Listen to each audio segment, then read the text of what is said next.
Mas, a não ser que veja justamente uma salvação ali dos Estados Unidos, a situação tá muito difícil pra eles. Muito difícil. E o cenário político pra 2026 já começa a ficar muito bagunçado. Então, isso que eu ia falar.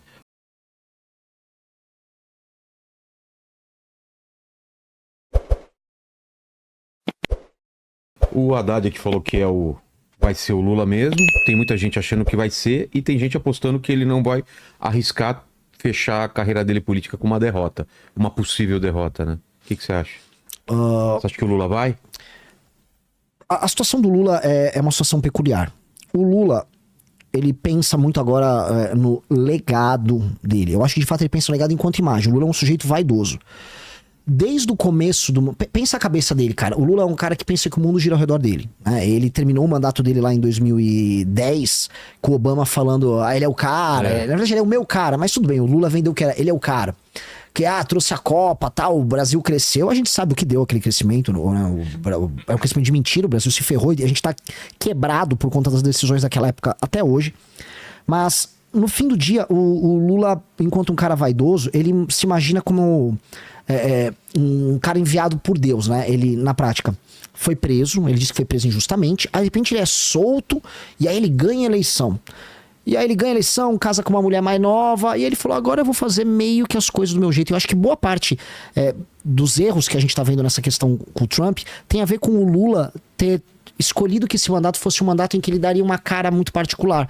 E ele tá meio que sem filtro, né? Assim, o Kim tem acesso a alguns interlocutores do governo que dizem, o Lula e a Janja estão sem filtro, falam o que querem, tomam decisões que às vezes o PT não concorda, ou às vezes, sei lá, a chancelaria, o Itamaraty não concorda. Ele sai fazendo as coisas e, cara, ele tá um pouco ligando para as consequências. Onde eu acho que entra essa situação de 2026? O Lula tá gostando de talvez terminar a carreira dele num grande ato de enfrentamento aos Estados Unidos. Como se fosse, viu, eu sempre fui esse líder popular, de esquerda pra América Latina que vocês imaginavam. Porque ele sofre dentro do PT e dentro das esquerdas no Brasil uma pressão muito grande por toda vez que ele chega à presidência da República, ele chega com um discurso, vou enfrentar os bancos, vou enfrentar as elites, e ele cede no final. Ele sempre faz um concerto, um arranjo com essas elites, e ele governa com o banco. Assim, o banco nunca lucrou tanto quanto os governos do PT anteriores, e agora nesse governo, a gente lembrar, ele fazia reunião na casa da família Setúbal, lá do Itaú, e tinha apoio da Trajano, ou seja, grande empresariado, o BTG Pactual participava. O Lula sempre foi amigo desse grande capital, e a esquerda denunciava ele por isso, e talvez tentar um grande finale agora, com um discurso anti-americano, se colocando como, eu sou o líder dos fracos que enfrentam os Estados Unidos. Talvez seja esse ato final. Um grande finale. Se esse grande finale encerra ele de maneira impopular e ele não participa da eleição, mas entregou, vamos dizer, o discurso de esquerda, aí ele passaria a bola para um candidato sucessor. Mas ele não fez isso. Em tese, o PT quer o Haddad. Não. Vai explicar pra eles. Eles acham que o Haddad é um puta cara. Não, mas eu não vejo esse movimento, né? Nem dentro do PT. Dentro do PT tem. Teve aquele... Estavam fritando o Haddad no começo do ano, com memes e tudo mais, e o PT meio que parece que deixou. Você não sentiu isso? Mas o PT de São Paulo, o grupo do Lula, considera o Haddad o nome, vamos dizer, natural pra sucessão. Porque assim, o PT tem as alas, né? Agora o próprio Edinho do PT tá assumindo a presidência. O PT tem as alas, ele tem os grupos. Tem a ala do Nordeste, que se considera desprestigiada, porque na prática são os governadores do Nordeste que operam a eleição do PT lá, e é lá que o PT ganha a eleição nacional. Vamos dizer, o PT da Bahia. Quem vira o jogo eleitoral pro PT é a Bahia. A Bahia dá uma baita votação, é um estado que tem uma população grande, e eles não têm o mesmo prestígio que o grupo de São Paulo. Então... tem essa pressão, tem essa briga, mas no fim do dia, né, vai ser o quê? O Rui Costa? Não ele nem tá com esse prestígio para isso, nem na parte de articulação política do governo ele não foi bem. Então o PT, assim, o caminho natural vem sendo o Haddad. O que eu acho bom pra gente que é inimigo do PT. Assim, acho que a gente tô colocando aqui como... Por quê? Porque ele não tem chance, certo? Porque eu acho ele muito ruim, vai ser muito fácil enfrentar ele. Vai ser muito fácil e ele vai ter que carregar um monte de pedra nas costas, que foram as decisões políticas dele, que ele não vai saber explicar na eleição. Como não soube, quando foi um prefeito ruim de São Paulo, explicar a gestão ruim dele, prefeito de São Paulo, e ele perdeu no primeiro turno. Então, que bom, espero que seja o Haddad, espero que eles cometam esse erro. Se não for, né, tem... O Lula, você acha que não vai mesmo? O Lula só iria em condições especiais em que ele É que ele não perca a eleição, né? O Lula não vai ir pra uma eleição pra ele. Se for pra terminar, que ele termine ganhando a eleição, Como entregando um estão as legado. pesquisas agora? Eu sei que não vale muito pesquisa tão longe das eleições, mas tá meio empate técnico, né?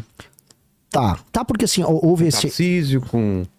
as pesquisas dão, vamos dizer, Tarcísio, Michele, o próprio Jair Bolsonaro vencendo o Lula. Ah, no segundo turno? Não. E, no geral, é esse o cenário, porque o Lula tava muito mal, tava desprestigiado. Se a gente fosse pegar as pesquisas até o começo do ano, até o eleitorado do Nordeste do Lula tirou o pé. Então, o eleitorado do Nordeste tira o pé, como é que... né, eles pegaram o Sidônio, que é o marqueteiro dele, botou o Sidônio, vamos mudar a linha, então, vamos dar energia elétrica de graça, puta, bolsa gás, toda aquela política populista clássica do PT. E chamar também os influenciadores, né? Teve reuniões. Exato. E aí? E é uma Isso tentativa. funciona? Eu não sei se funciona. Acho que eles tiveram um efeito positivo com influenciadores nas eleições, aquela coisa com o Felipe Neto nas eleições. Que abandonou o barco, né? E ele meteu o pé pra fora. O uso da Mind8, o uso daquelas agências pra divulgação de conteúdo pro governo. Agora, nesse lance do IOF, eles começaram a fazer os vídeos com inteligência artificial. Cara. Foi constrangedor. Coisa estranha. Foi zoado. Mas você vê que agora, com essa treta com o Trump, o discurso foi meio alinhado, né? De patriotismo, né? De resgatar um patriotismo. Não sei se isso funcionou, não sei se já tem pesquisa sobre isso. Porque o Lula aumentou diminuiu a rejeição, ou aumentou a popularidade, não sei, mas não foi muito, né? Você sabe quanto foi? Houve uma pequena melhora na popularidade do Lula. Saiu uma pesquisa do Atlas, mas a pesquisa já mostrava que havia uma tendência de queda da rejeição e um aumento da aprovação antes mesmo da briga do tarifaço. Ah, é? Então tinha uma pequena recuperação do Lula ali acontecendo, uma reversão de tendência leve. Então não sei, assim, eu não cravaria que... eu não cravaria que é apenas por causa disso, porque já vi uma tendência. E dois, eu não acho que isso vai durar no longo prazo. Eu não acho que essa briga, vamos dizer, o Lula vai ficar ganhando com esse discurso soberano. Até, sei lá, meio do ano que vem já... Até porque se vier consequências econômicas graves pro Brasil, ou mais ou menos graves, o Charles falou ali, olha, o Brasil é um país isolado, no fundo a gente tá falando de 12% da exportação e o que teria problema seria 1/3 disso, ou seja, 4% da pauta de exportação. Então meio que, né, essa não seria a maior consequência, mas a gente não sabe o que os Estados Unidos vai fazer. Se o Brasil ficar batendo o pé, talvez os Estados Unidos batam o pé e eles dispõem de muito mais ferramentas para lenhar a gente. Então, eu não acho que no médio prazo o Lula ganhe muito com isso. Mas é o que ele tá apostando. Na verdade, o Lula acha, e você vê até pelo vigor dele, ele ganhou uma energia. Ele acha que ele ganhou uma causa, né? Puta, finalmente tem uma causa. No mínimo ele tem uma desculpa. Tipo, a economia tá mal. Já tem uma desculpa pra justificar. O bode expiatório. Foi o Trump atacou, mas não deixei atacar a soberania do Brasil. A imitação do Bolsonaro é melhor do que a do Lula, não é? Não é? A do Lula tá muito ruim. A do meu Lula é péssimo mesmo. Eu realmente eu só sei fazer um Bolsonaro meu burro. Ele é meu. Tô mal. Ciro sem chance. Estão falando do Ciro concorrer. Até do Temer estão falando. Mas o Temer. Não vai? Não. O Ciro estão falando ele sair pelo PSDB ao governo do Ceará, ou em algum arranjo no Ceará. De não ir pra presidente. Tem esse zum. Mas o que eu sinto é o seguinte, as coisas estavam indo, se a gente fosse desenhar 2026. Um candidato que o Centrão fecharia o apoio e que levaria os votos do bolsonarismo, que era pra ser o Tarcísio. E talvez ainda seja. É que essa briga toda desgastou demais. Não, era assim, ó. Tava fechado o União Brasil, o PP, o PL, o Tarcísio em tese iria pro PL, seria candidato pelo PL, o PSD do Kassab, o MDB e o Republicanos. Basicamente, seria uma hipercoligação.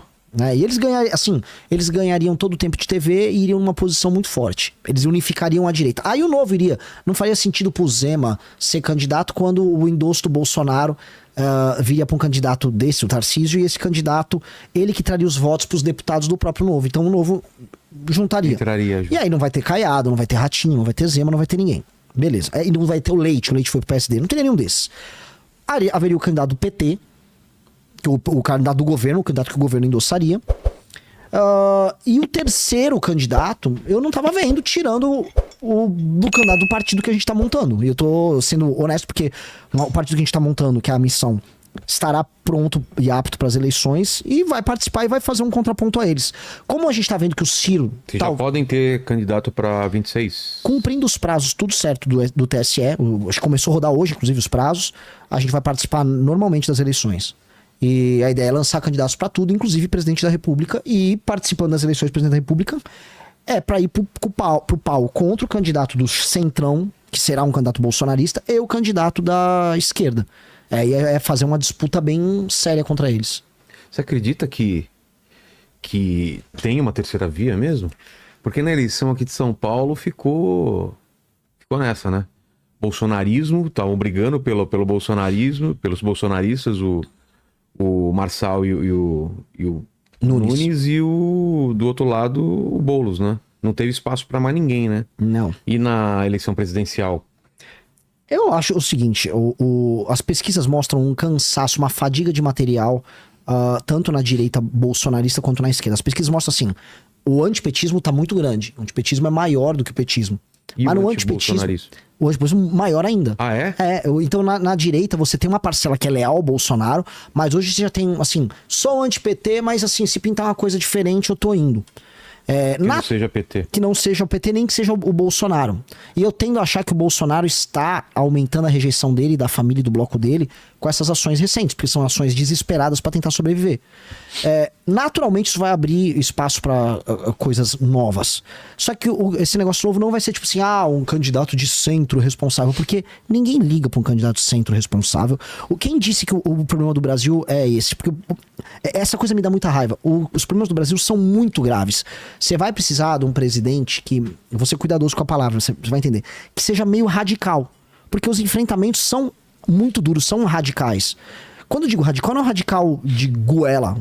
Um radical tipo, eu vou fazer, vai acontecer. Assim, o Brasil vai quebrar até 2028 em termos econômicos. A trajetória da dívida pública é de quebra. O que é quebrar? O quebrar é o seguinte, as despesas nossas, elas estão subindo, porque, vamos dizer, o reajuste dos salários são indexados a salário mínimo, aí todos os anos você vai tendo esses aumentos e tal, a pressão da Previdência continua, a trajetória de crescimento econômico não é suficiente, esses aumentos de impostos que fizeram não são suficientes para brecar essa trajetória. Se você está aumentando esse endividamento, não tem como baixar juros, e os juros já representam, o serviço da dívida, que chama, já são 50% lá dos 5,8 tri, então vai começar a faltar dinheiro, já o Brasil está dando calote interno, não tem como pagar essas coisas. O esperado é que até 2028 a gente fique numa situação de inadimplência. E o problema, a gente não tem ferramenta que não passe por alterar a Constituição para mexer nisso. E aí a gente vai precisar alterar muito a Constituição para mexer. E, enfim, alguém tem coragem de fazer isso, algum dos candidatos vai fazer isso, e mais, candidatos apoiados pelo Centrão, sabendo que o Centrão, que é o maior câncer do Brasil, não quer mexer nesses privilégios e nem mexer nesse barulho, vai topar botar a mão nesse vespeiro? Nenhum deles vai. Muito obrigado por assistir até aqui. Se gostou desse vídeo, deixa o like e se inscreva no canal A Missão para Mais. Aqui temos cortes do MBL e do Partido Missão todos os dias dos temas mais importantes do momento.